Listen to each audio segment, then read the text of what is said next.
I guess we better get going because I want to get now. As you can see, I'm going to talk about dragonflies of the Hamilton study area. Should introduce myself. Normally, we have a person introducing the speaker. I don't want to say the speaker needs no introduction because it shouldn't be present. But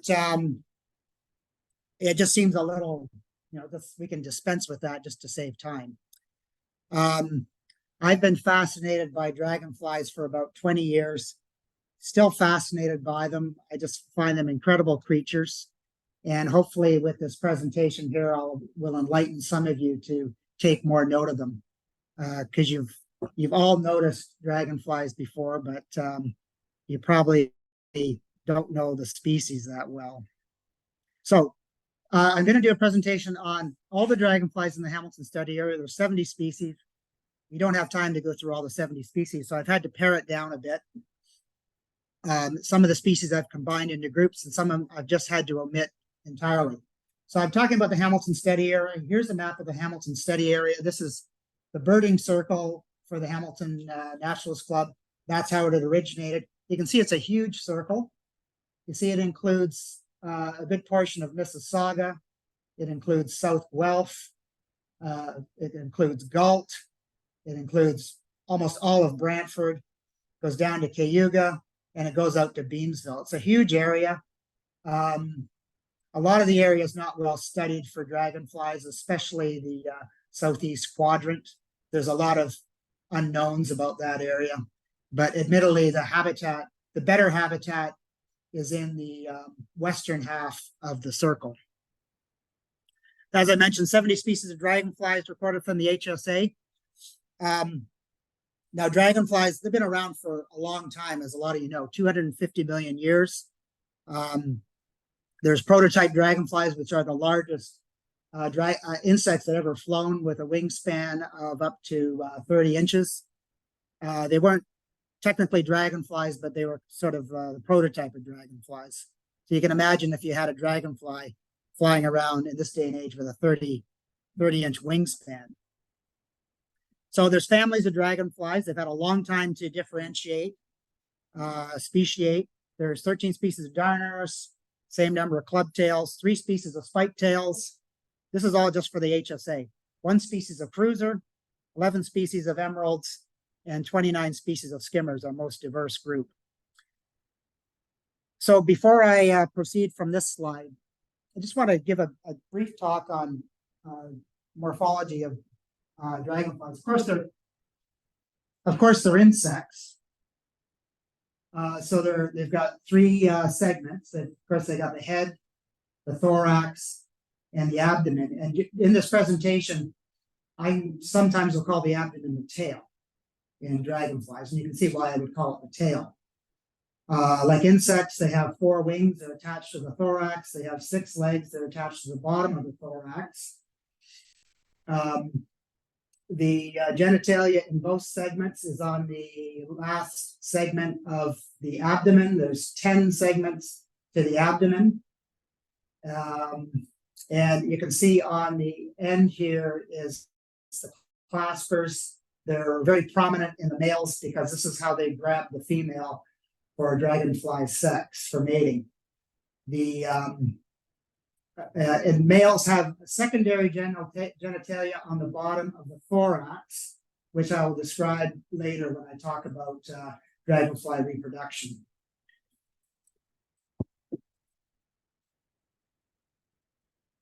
So the darners, these are generally our largest dragonflies, although there's always exceptions.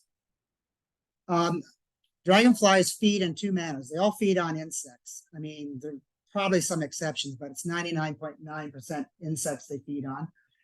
So dragonflies feed in 2 manners. They feed like, I liken it to birds. Some of them feed like swallows. They're on the wing flying around looking for insects. Imagine how a swallow is flying around. And some of them feed like a flycatcher. Something like a least flycatcher, eastern kingbird. They're perched. They see an insect. They fly out. They grab it. They either eat it there or they take it back to the perch and consume it there. So with the darners, they feed like swallows. The first species I have here is springtime darner.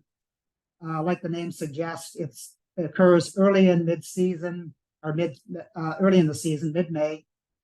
On the small size for a darner, it's about 2.5 inches long, found along streams and rivers. But like all dragonflies, they can be found a long way from water after they emerge as nymphs from the water. And this is to harden up, get away from predators. They're kind of vulnerable when they first emerge because they can't fly quite as well when they're still soft, so they can be found a long way from water. And they can be found a long way from water even after they've hardened up, depending on the strategy of each species. Harlequin darner, this is our smallest darner, quite rare in the study area, only known from Beverly Swamp and Puslinch area.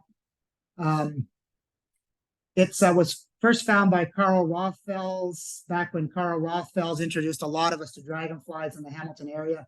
He was astounded that it occurred in the Hamilton area because at that time it was considered quite rare anywhere in Ontario. But now it's been found at quite a few sites. The name suggests that it's a beauty in the manner of a harlequin duck or a harlequin quail, but I would say it's hardly showy, but it does have some charming qualities with the spots that it does have, the shape of them and the color of them. An interesting thing about this dragonfly, it will often land right on you. You can often find it landing on your pant leg. Common green darner. Now this is the dragonfly that most people are familiar with, that you see flying over agricultural fields. You'll see it flying over large grassy areas, sometimes in large numbers. This individual here is probably a female based on it has sort of like pseudoclaspers. They kind of function for females to keep males away because males might be confused thinking that it's another male. But what I want to point out here is you can see it's got this nice green jacket for the thorax, but the abdomen in an adult male is this brilliant sky blue color. So it's a real striking dragonfly when you see it when it's mature. It's a migrant to our area, only occurs essentially as a migrant. There's some populations that might overwinter. A lot needs to be worked out about this. But this dragonfly, depending on temperature, you can see it as late as mid-March as they migrate into our area. And they actually migrate out of our area in the fall. And you can sometimes see large numbers of them moving southwest overhead with the hawks. When the broadwing hawks go, you can sometimes see a lot of darners on the move. Comet darner. This is a brilliant species. Looks pretty similar to how a male green darner would look with having a red abdomen, but this abdomen is fire engine red, where in a green darner it's just kind of a ruby colored. This is a recent dragonfly for all of Ontario. 15 years ago, it was almost unknown from the province. Then it started showing up in reservoirs and other sort of stagnant water ponds. And it's started showing up in Hamilton, I think in around 2012. And it's been seen almost every year since that time, especially in the Brantford area around some of the gravel pits, some of the stormwater ponds. Swamp darter. This is our largest dragonfly in Ontario. There's some debate. Some people might say that one of the clubtails is larger, but I think this one is the largest by length. It's at least 4 inches long. It is also a migrant species. You can see large numbers fly off the tip of Point Pelee in some late summer days. It rarely lands close to the ground for a good look, so it's not well known at all. But it's a lovely species. Look at those lovely blue eyes and the ringed abdomen. It's a real choice species. And I often grab dragonflies. I catch them in a net. And I catch this one. I often hold them. And I remember one time I was looking at it and I saw the jaws on this thing when the jaws came out. The jaws on this species are about twice as large as any other darner. And ever since then, I've changed my ways of how I pull it out of the net, because these things bite. Pull them out of the net. Even the small dragonflies will bite. And I would think a species like this could actually draw blood. Okay, blue darners. This is a subset of darners. There's 13 species of Eschna. That's the genus. Commonly called blue darners due to their blue coloration. I've included spatterdock darner in this group. because it's so similar. It's not in the same genus, but it's a very similar genus. Try and go through them quickly here. Canada darner. This is the most common dragonfly in the north. When you go to Algonquin Park and you see a dragonfly cruising around, it's almost certainly going to be a Canada darner. But as you go further south, they become less abundant. In the Hamilton area, they're most common in the Beverly Swamp area. And as you go further south, they become less common. Green striped darner. This is a lookalike of the Canada darner. And when I say lookalike, it's all in the thoracic stripes. Of these 6 species I'm going to talk about, you can differentiate all of them by the thoracic stripes. You can see there's 2 stripes on the thorax, and they're just very minor differences between these 2 species. That's why they're called a lookalike. The male class, if you get a really good look at the male's claspers, you can differentiate them with a hand lens because of some bumps that are on the tips. So you can see that some of these species are quite difficult to identify unless you have a great photograph or you actually have them in hand. Black tip darner, the name says it all here. The last segment on the abdomen is totally black, no blue in it. And again, you can tell it by its thoracic stripes. They're distinct from all the other Eschna. It's not rare, but widespread. You just never know where you're going to encounter one of these. Lance tip darner, this is our most common blue darner. I think they can be encountered almost anywhere in the steady area and suitable habitat, which generally wooded areas with swamps, but I've had these in my backyard before in the middle of Brantford, so not commonly in that location, but they do move around. Shadow darner, this is our second most common blue darner. This occurs very late in the year. You can still see this species on the wing until you get a hard killing frost, which we have not even been close to having. So if you see a darner right now, it's very likely it's going to be a shadow darner. And the name is kind of appropriate because you often see them flying around after the sun's gone down, or during the daytime, you see them in shaded forest trails flying around low to the ground. It's recognizable too, again, because of the thoracic stripes. These ones are quite thin, but also the spots on the abdomen are quite small compared to the other ones. Variable darner, this one's sort of a real oddball in the Hamilton area. You never know where you're going to encounter it. You can often find it at storm water ponds, so it doesn't need pristine habitat, but you can see how easy it is to identify, right? Because it doesn't have thoracic stripes. It does have stripes, but the stripes are broken into 2 spots. And then the oddball one I mentioned, which is not in the same genus, but very similar, is Spatterdock darner. In the past, we're going back maybe 20 years, it was only known from just a couple sites in Ontario. Stifle that yawn there, Brian. Stifle that yawn. Anyway, so since that time, we found it in a lot more areas. One of the areas where it was originally known from was in the Hamilton study area. And it was found by a well-known dragonfly person way back in the 30s. His name was Walker, who produced some lovely books on dragonflies. But we've been finding it at other areas now. And it's a wonderful species. When you see this species flying at you, you've got this sort of sky blue head and the face on it. And the face on a dragonfly, maybe it's self-explanatory, but the face is this, they call it the fronds, but we also call it the face. The jaws are down here, but it's got this baby blue face, and then it's got a lot of blue on the abdomen. It's a wonderful looking species. Okay, now we'll get to the clubtails. I'll back up a bit. You can see here on this darner that it has 2 eyes, compound eyes, and they're joined at the top of the head, which a lot of dragonflies, their eyes join at the top of the head. But in the next group, the clubtails, the eyes are widely spaced. And you'll see that in some of the slides that I've got coming up. And they're called clubtails because a lot of the species have a thickening on the terminal end of the abdomen, hence the name clubtails. And they feed like flycatchers. They perch, a lot of them on the ground, and when they see a prey item, they fly out and they capture it. So those are the species there. Now, I should have mentioned earlier that I've got this list of species. The ones that I've that I've bolded there, those species I'm not going to talk about. One could say, well, you should have highlighted a lot more of those. But in the last group, there was only one. I think there was one darner that I didn't talk about. I can't remember which one it was, but I'm not talking about the ones that are bolded here just for time constraints. Eastern least clubtail. This is our smallest clubtail. It's a lovely species. It's got this ringed abdomen, ivory rings against that black abdomen. And you can see on this male here, the claspers, ivory white, really stand out against this dark rock.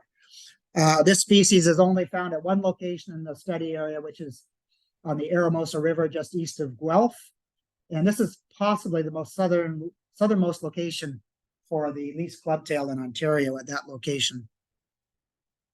Unicorn clubtail. Now here's a great example of the separated eyes. And boy, these are wonderful eyes, the color on these eyes. And you can see that wide separation there between the two eyes, which is a hallmark of clubtails. So the unicorn clubtail has become a lot more common in the study area.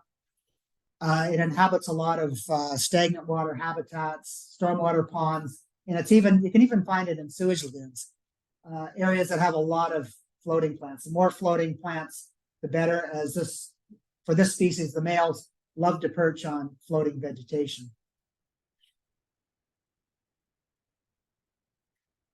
And the next three species I've combined into one: lancet, dusky, and ashy clubtails. These species, their colors are kind of muted. And the species are all very similar. These are kind of like your Epidonyx flycatchers in the bird world. Very similar. But the three species, in the order that I have them there, they get in ascending order of size. So it's your ashy clubtail, you can sort of recognize just because it's fairly big. Lancet is the smallest. And oftentimes, really the only way to separate them is by having them in hand and photographing the male claspers or the genitalia.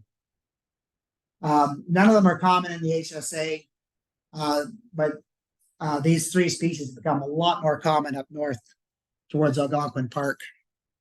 This slide here, it's not a great slide to show dragonfly mating, but those of you that are sharp-eyed can see there's actually two individuals here. There's the male, and underneath is the female. And you can see the male has grabbed the female by the back of her head with his claspers. Okay, so if the female is accepting of the male, and a lot of times they're not, because actually sometimes the males will actually grab another male. But if she's accepting, so she curls her abdomen up, and the abdominal segment of the terminal abdominal segment, which is her genitalia, she attaches it to the secondary genitalia of the male, which is under his thorax. So why dragonfly males have this secondary genitalia, I have no idea. I imagine somebody can explain it, but it must be very successful for dragonflies because they all have this. So what the male does, it produces sperm in the last segment of its abdomen, and then it curls up its abdomen and transfers the sperm to its secondary genitalia underneath its thorax, which the female then gets when they get into this position with it, which they call the wheel position, because sometimes when you see it, it sort of presents as a wheel because of the male on top, the female underneath, and it's kind of a circular pattern. Now, when the dragonflies are like this, they're a bit more subject to predation. They can't fly quite as well. I've flushed many of these before, and they can still fly. They can still fly fairly well, but they're a lot slower. And when they're flying, most species are beating their wings to make a hasty retreat. Pronghorn clubtail. This species is quite rare in the HSA, and I would say for all of Ontario. I've only seen it a few times, and it's a beauty. This is one of my best photos ever of a dragonfly. I caught this individual near Harrisburg, within Hamilton Wentworth, near Fairchild Creek. Just look at the colors on this individual. The baby blue eyes, the lovely yellow color on the tip of the abdomen, and along the abdominal segments there, contrasting sharply with the black of the abdomen and the thorax. Just a wonderful species. Rapids clubtail. This is the only species in, I guess it's the only species in the Hamilton study area that's a species at risk. There's only a few in Ontario that are species at risk. But this is the only species in the Hamilton area. It only occurs in the Grand River. It occurs in the Hamilton area. It occurs in some tributaries of the Grand River outside of the Hamilton study area. But it's not that difficult to find in Brantford if you visit the Grand River at the proper time of the year. You can see this has wonderful colors too, but I should mention, you can see how yellow the thorax is, the thoracic stripes, how yellow they are. This indicates that this individual is very teneral, which means it probably emerged from the nymphal stage very recently.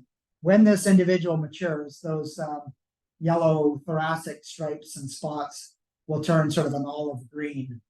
The yellow spots on the abdomen, however, will retain their yellow character. So they do change color as they get older. Midland clubtail occurs fairly widely in our study area. You can see by the person's fingers here that the individual is about 2.5 inches long. It's got a wonderful club on it, quite a dramatic club. This species is most common along the Grand River. We've done so little work on dragonflies in certain areas of the study area that I hesitate to say on any of these dragonflies that they only occur here. But so this species could be found in the Welland River drainage, but I don't know if it's actually been recorded from there. Rusty snaketails, there's about 5 snaketail species in Ontario. And don't ask me why it's called a snaketail, because I don't know the answer. All the snaketail species in Ontario are quite rare, except this species, rusty snaketail, which is not common, but it's fairly widespread. And this is the only one that occurs in the Hamilton area. And I've seen this on the Grand River. You get a certain day in May, late May, where you can get hundreds and hundreds of these nymphs emerging from the river, crawl out on rocks, and they emerge and their wings unfurl. They're sitting on the rocks. The birds are having a heyday eating them, especially grackles. You wouldn't believe the grackles that come in to feast on these. And they move a long way from the river. I live about 1 kilometer from the Grand River, and on days when they emerge, a couple days over the last 20 years, I've seen maybe 30 of these in my backyard. That's how abundant these are when they emerge from the river. Zebra clubtail. This is perhaps our most impressive dragonfly. Just a wonderful looking dragonfly. That black abdomen with those yellow rings, fairly large club on it, wonderful thoracic stripes, wonderful colored eyes. And to top it off, the species is quite rare.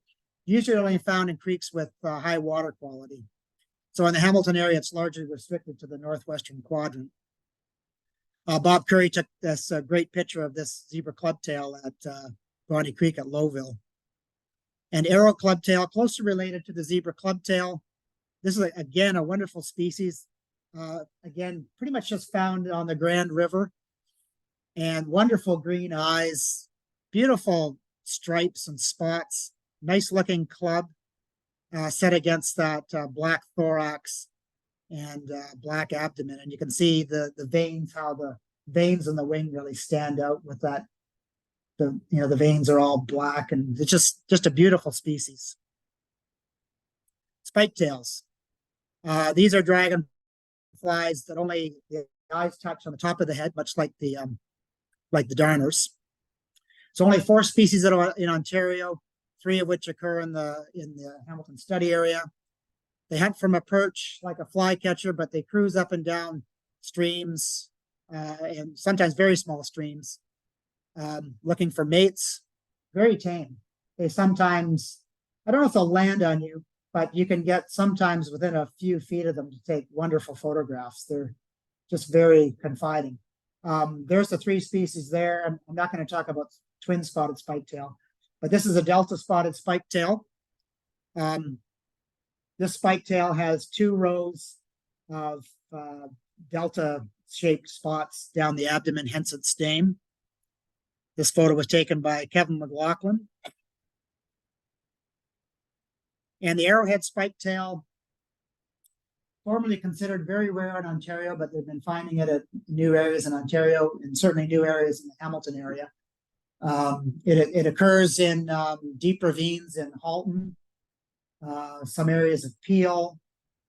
And this is a little bit different than the last species because it only has one row of spots and they're down the back of the abdomen and they're arrowhead shaped, hence the name arrowhead spike-tail. Spike-tails are called spike-tails because the females have an ovipositor at the terminal end of the abdomen shaped like a spike. So when these females lay eggs, it's fascinating. They're almost like pogo sticks.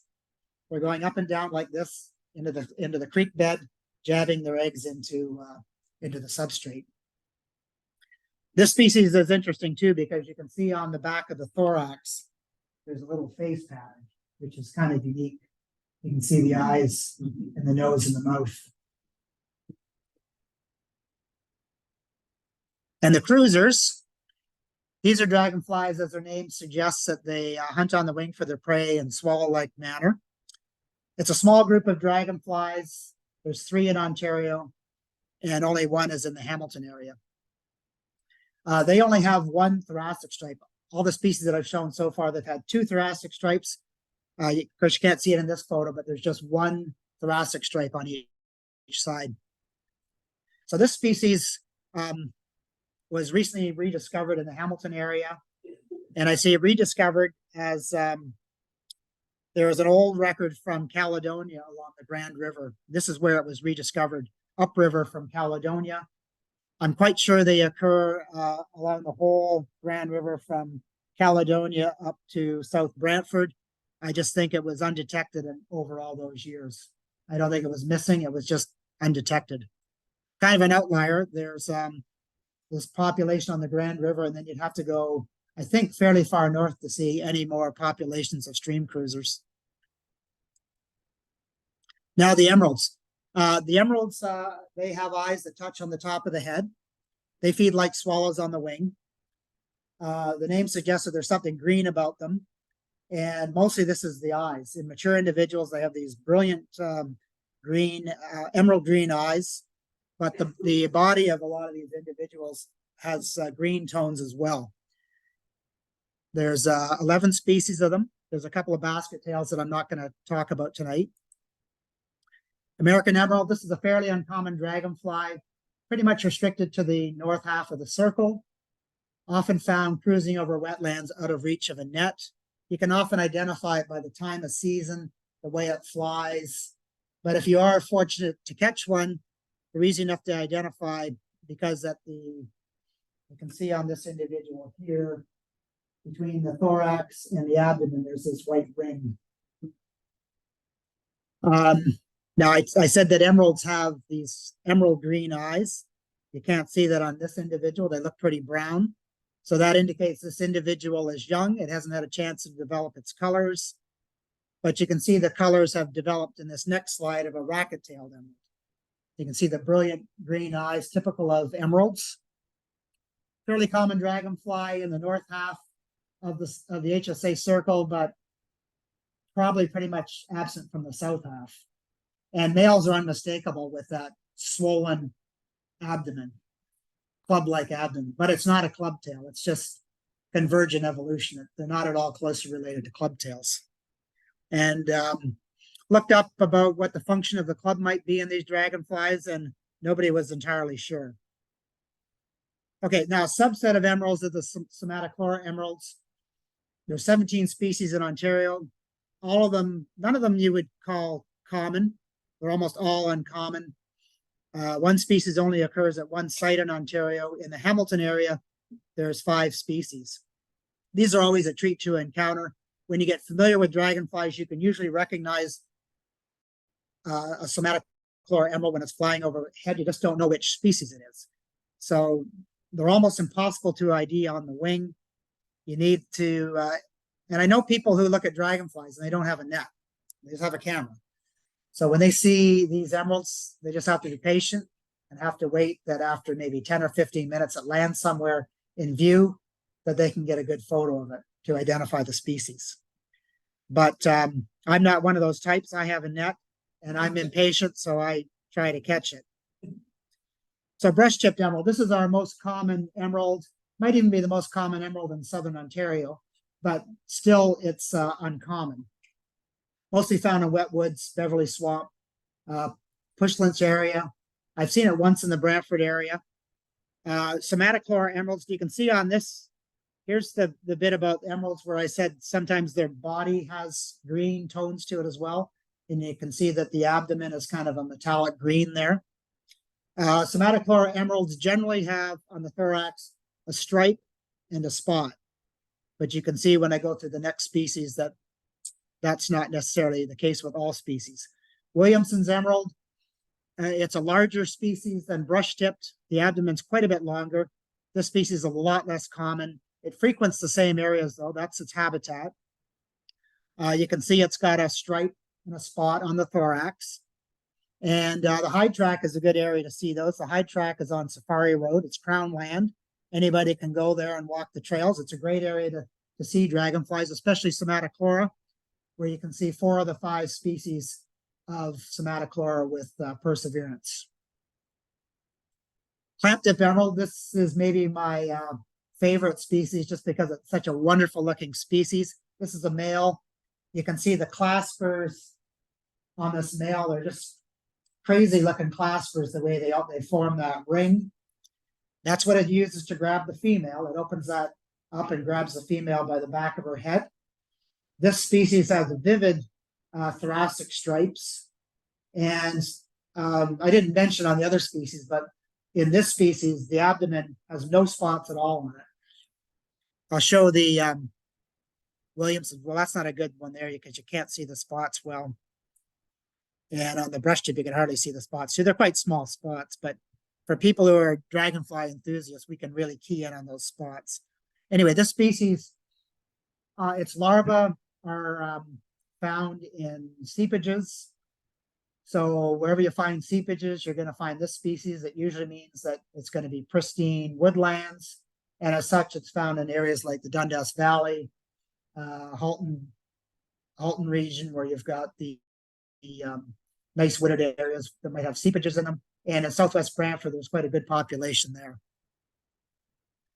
Kennedy's emerald. Here's an example of typical emerald eyes for not just Somatochlora, but all emeralds in general. This was a real surprise when this species turned up in the Hamilton area in about 2012, found in the Beverly Swamp, later at Westfield Heritage Village, and also at the Hyde Tract. So these locations are the southern range limit of this smallish Somatochlora. When I say smallish, it's about the same size as the brush-tipped emerald, which was the first species of Somatochlora I talked about. And the moke emerald. This is a new species for the Hamilton area, first found in about 2014 at the Hyde Tract. This species, I'm just guessing on dates here, but in about 1960, this species wasn't even known from Ontario. I'm not sure if it moved into the province or whether it was just overlooked by the early dragonfly people. It was first found in some areas in Lambton County. If you're really keen on dragonflies, that's where you had to go to look for them. Then it became harder to find them down there, but then we started finding them in the Hamilton area. And you can see now there's a few locations for it in the Hamilton area. And along Fairchild Creek in Hamilton Wentworth, it's easy to see these males cruising over Fairchild Creek. Now, Fairchild Creek, a lot of you are probably not familiar with it. There's sections of Fairchild Creek that in a normal summer, there's zero flow. And you say, well, you can't have a creek without zero flow. Yes, you can. What you have is stagnant pools interspersed by mud. And this species likes that, surprisingly. So this species does not need pristine habitat. So one could say, well, why isn't this species more common? I don't know. But I think it's kind of nice that it's not common. It makes it a treat to find. And this is our largest Somatochlora. It's as big as, or as long as some of our darners. It just has a much thinner abdomen. Common basket tail, there's a group of basket tails. There's 4 basket tails in the Hamilton area. Common basket tail, as the name suggests, it's the most abundant and widespread. It can be found almost anywhere in mid-May and June over water courses. Pretty easy to identify when you've got individuals that have that black basal patch on the hind wing. They don't all have that, which causes confusion with the spiny basket tail and the beaver pond basket tail, which I'm not going to touch on. So sometimes you do have to catch these to identify them. The Prince basket tail, though, is a different beast in regards to basket tails. Nothing like the other 3 species. It's a very large species. It flies overhead, hawking insects like a swallow. Very large with those large spots in the wing, so it's easily identified. And I'll get to the last group here, the skimmers. This is a highly variable group in regards to size and pattern. It includes our smallest dragonflies, but also some of our largest. And it includes the most familiar dragonflies too. Most of you in the room probably don't know a lot about dragonflies. I'm just making that assumption from talking to club members before, but a lot of these species would be species you would have encountered before, whether you could identify them or not. They're just that common whenever you go to ponds, farm dugouts, creeks. They can be pretty common. You can see there's a few species here that I'm not going to talk about, but I'm going to touch on most of them. A lot of these I'm going to combine into species groups. Eastern pond hawk, it's a common marsh species. The sexes are so different that they look like different species. The individual on the left is, it looks like a female. It's all green, but it's actually a male. And I should point out at this time, when all dragonflies emerge, when they're sexually dimorphic, which means the sexes look different, they all look like females. So when the males harden up, the colors change, the male acquires its mature male coloration. So this is on the leftmost slide here. This is a female color pattern, but it's on a male. The male hasn't transformed yet. So the female will always look like this. You can tell it's a male because it's got the white claspers on the end. Over here, this is kind of an interesting photo because this is a male that's transforming from female coloration. So when this transformation is complete, this male will be the concolorous from the abdomen to the thorax. All this will be this, I don't know what color blue this is, steely blue, a brilliant looking. Both the sexes are brilliant in their coloration. They're just spectacular species. And this species is common too. So we have 2 species of gliders, spotwing and wandering gliders. These are only immigrants to the Hamilton area. They do not overwinter. They come in variable numbers every year.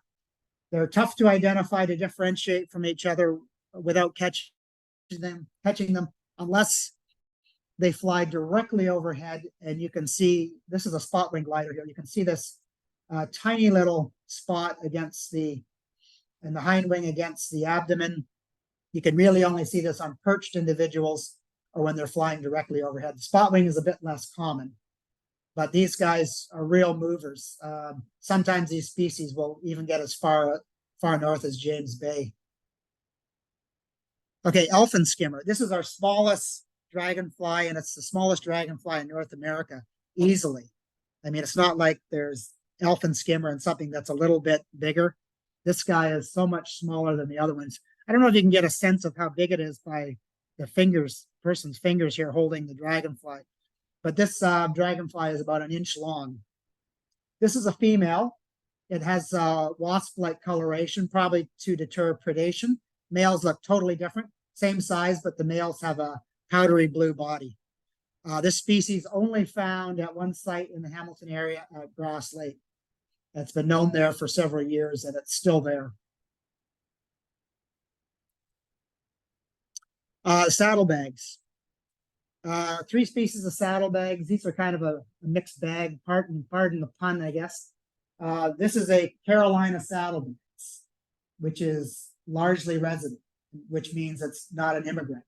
However, black and red saddlebags, which look very similar to this, They are immigrants. They do not overwinter. They migrate into the Hamilton area every year. And there's some evidence, especially with black saddlebags, that they actually migrate out in late summer. Black saddlebags is common. You can see it in late summer wherever you get lots of dragonflies flying around over, soccer fields and old meadows and things like that. Red saddlebags, I've only seen it once in the Hamilton area. There's one year, maybe about 8 years ago, where there was a real movement of red saddlebags into the Hamilton area. But since that time, I don't think there have been any reports of them. Black saddlebags essentially just looks like this Carolina saddlebags up here, but just replace the red with black. And then you've got your black saddlebags. Pennants, we have 2 species of pennants. These are striking dragonflies. And I've mentioned here in the slide that they've turned wing patternation into an art form. They're just beautiful species. This is the calico pennant, quite common. Sometimes you can find them by the dozens in certain areas. I'll go to the next species because I want to contrast it with the Halloween pennant, which can be confusable. There's Halloween pennant. You can see they have similar wings, but you can see in the Halloween pennant, the markings traverse the wings. These are wonderful species, this Halloween pennant. Amber wings with these brown markings across them. And when you see them perched like this, they often have their wings up at a 45-degree angle. And when you get a breeze blowing, these wings are fluttering, and it's just beautiful. And sometimes you can see them in fairly large numbers in an area. Just a wonderful species. I've noted on the slide here you can sometimes even find them in sewage lagoons. So they've adapted to a lot of man-made environments. The white faces, there's 6 white faces. They're small skimmers in the Hamilton area. There's at least 3 species in the Hamilton area. A couple species we're not quite sure about whether they actually occur because a lot of them are hard to identify. This isn't a very good photo here of dot-tailed whiteface, which is the most common species. But they're about 1.5 inches long, and they can be quite common. At least this species, dot-tailed. The other 2 species, belted, and only occurs in the northwest quadrant. Frosted whiteface, possibly only occurring at Grass Lake. And the white faces occur in June. They come out in June. Another similar group, several species in Ontario, about 7 species, 6 in the Hamilton area, called meadowhawks, which I'm going to talk about here. These are later season. So white faces come out in June. Meadowhawks come out in mid-July, and you can still see them now. You can still go out now and see autumn meadowhawks on the wing. But these are the species. The individual I have photographed here is a saffron-winged meadowhawk. It's not a common species, but this individual here was photographed at a stormwater pond, so they will use man-altered environments as well. It's called saffron wing because the leading edge of all wings has a golden yellow tone to it, so which makes the species quite easy to identify. And variegated meadowhawk is a totally different beast than the meadowhawk group. It's only an immigrant to the Hamilton area, and a regular immigrant. There's very few records of this species. A wonderful species. It's got a wonderful pattern on the abdomen and on the thorax, which you can't really see on this individual. I've only seen one in the Hamilton area. Bob Curry photographed this individual at Windermere Basin several years ago. And now I get into the large skimmers. These are sometimes called king skimmers. These are the ones that a lot of you have seen because some of these species are quite common and quite striking. This species here may be the most striking dragonfly that occurs in the Hamilton area, called 12-spotted skimmer. 12-spotted because you can count the spots, 3 in each wing. Kind of mesmerizing to see large numbers of these, even around farm ponds, males fighting each other, fighting other species. Just a beautiful species. Again, I don't know if I mentioned, but skimmers, except for the gliders, they all feed like like flycatchers. They perch and they fly out to catch their prey.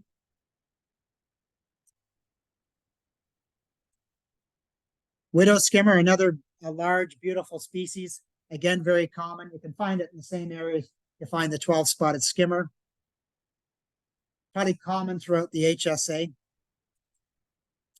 Slaty skimmer. I like this species. It's uncommon. There's only a couple areas you can find it in the Hamilton area, and even in all of Ontario. It becomes more common in the Shield area of Ontario, but even there, it's a treat to see because it's not that common. Well named, this slaty blue body, and these wonderful black eyes. Now this is a male though. Females entirely different looking. A lot of yellow on the body. A great blue skimmer. I've included this species for the Hamilton area because there's one record. It's a southern species. Tim King photographed one on 8th Concession in Beverly Swamp in 2012. You can see it's a large species. You can see it's a beautiful species. Baby blue body, those turquoise eyes. Just a great species. There's a good chance as our world warms that this species may become resident in the Hamilton study area with time. It does occur in Elgin and Essex County from time to time, forming temporary populations. So probably something that will become more common in the years to come. Four-spotted skimmer. Again, the name says it all. There's, well, I guess it should be 8-spotted skimmer, actually. 2 spots in each wing, but it's called 4-spotted skimmer. It's got a yellow leading edge to each wing and a yellow basal patch in each hind wing. Fairly common in the Hamilton area, but again, it's kind of restricted to the north half of the circle. I've only seen it a few times in the Brantford area. But it's, fairly common where you find the large skimmers. Painted skimmer. This is large. It's an immigrant to the Hamilton area, but when it does show up, it can form temporary populations, meaning the nymphs can overwinter and come out the next year, but it's kind of erratic. You never know when you're going to encounter a painted skimmer. Some years are better than others when there's an incursion of them. This usually happens in late May and June. It's a nice looking species, but you would think with the name painted that it would be a fairly gaudy looking species, but some of the other skimmers are much nicer looking, I think. And I'll close off with common whitetail, very common, striking skimmer. This is a male.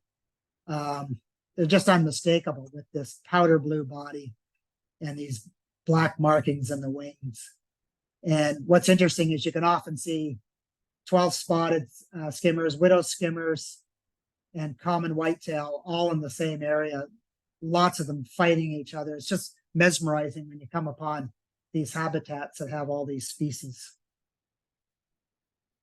Okay, well, that ends the presentation on dragonflies. Anybody have any questions? I know we are running a bit late here. We'd like to get out by 9 or earlier than that, but I can field a few questions if anybody has them.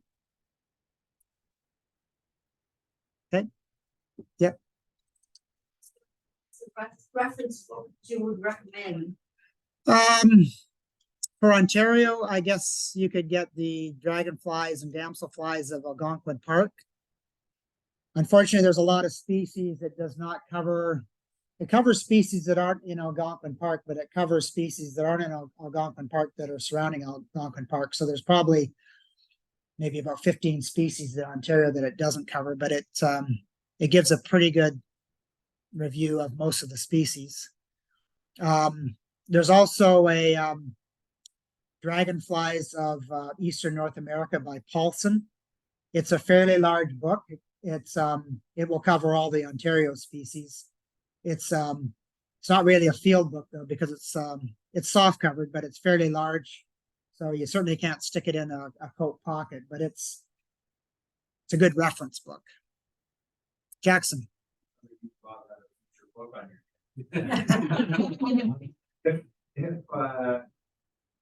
So do a lot of these species die off if they don't migrate? Like, yes. Oh yeah. No, none of them do.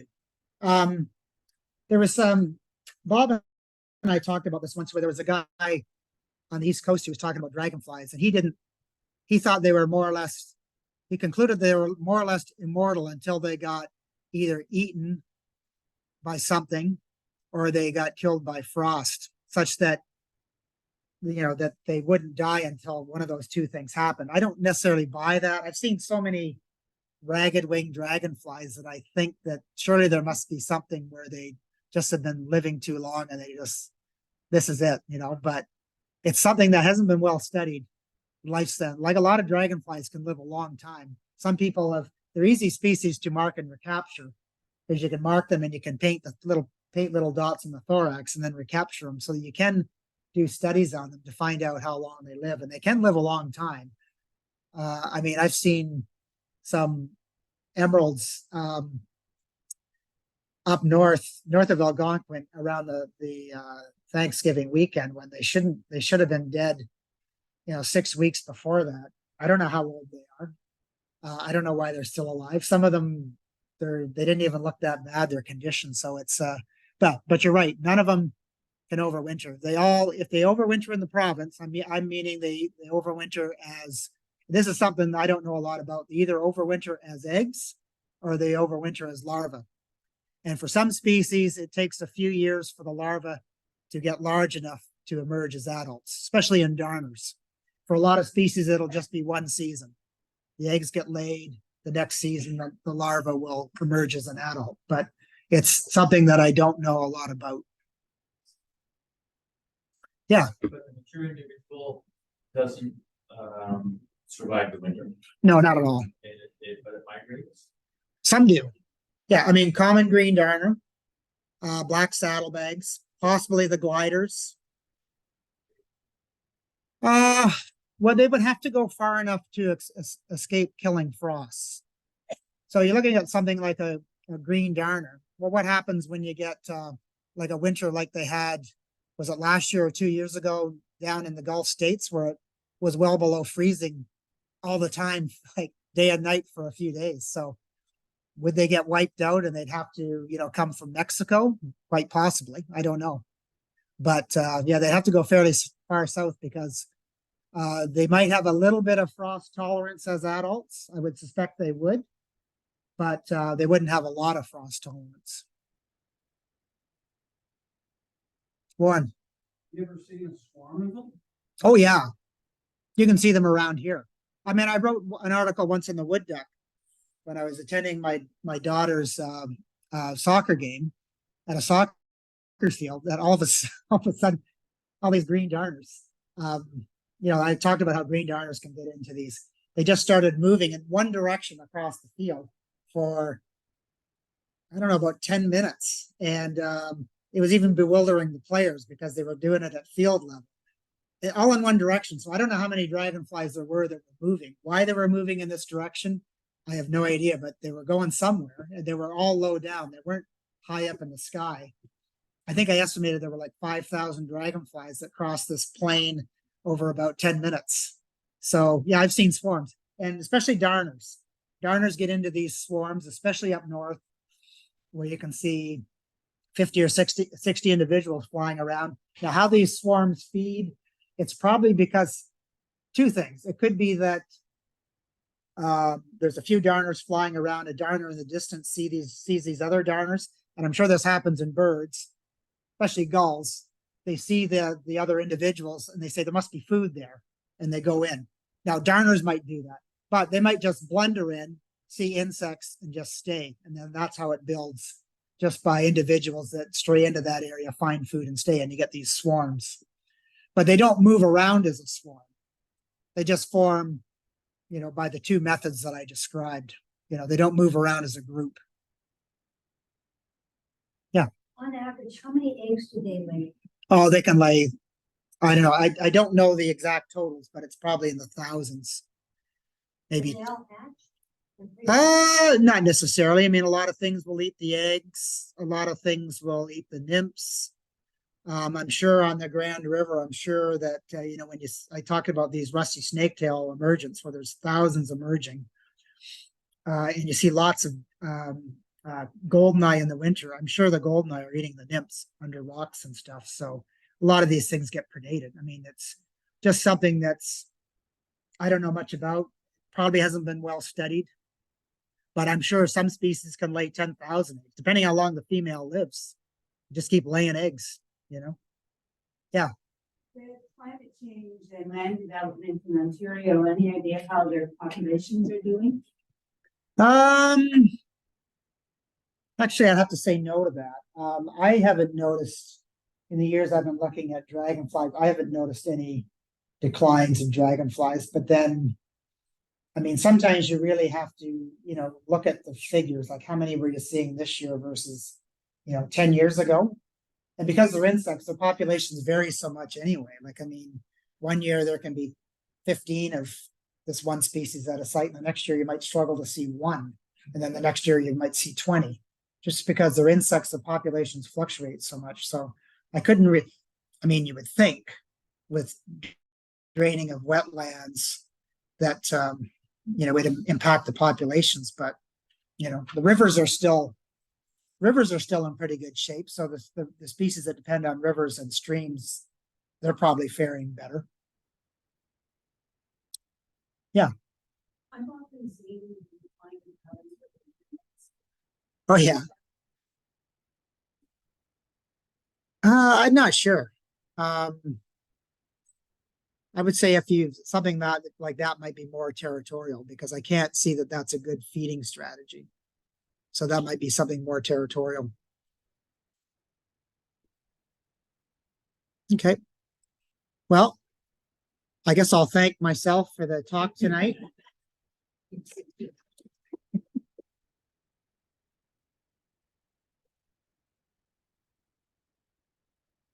So if anybody has any questions about dragonflies, you can just email me.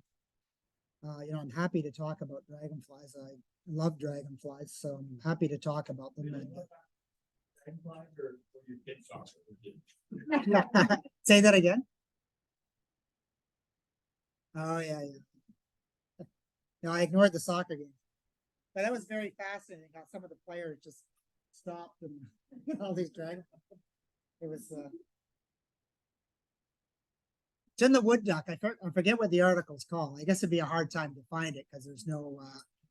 But anyway, okay. Well, good night, everyone, and thanks for coming out and attending our annual general meeting. And we'll see you here at the next club meeting in November.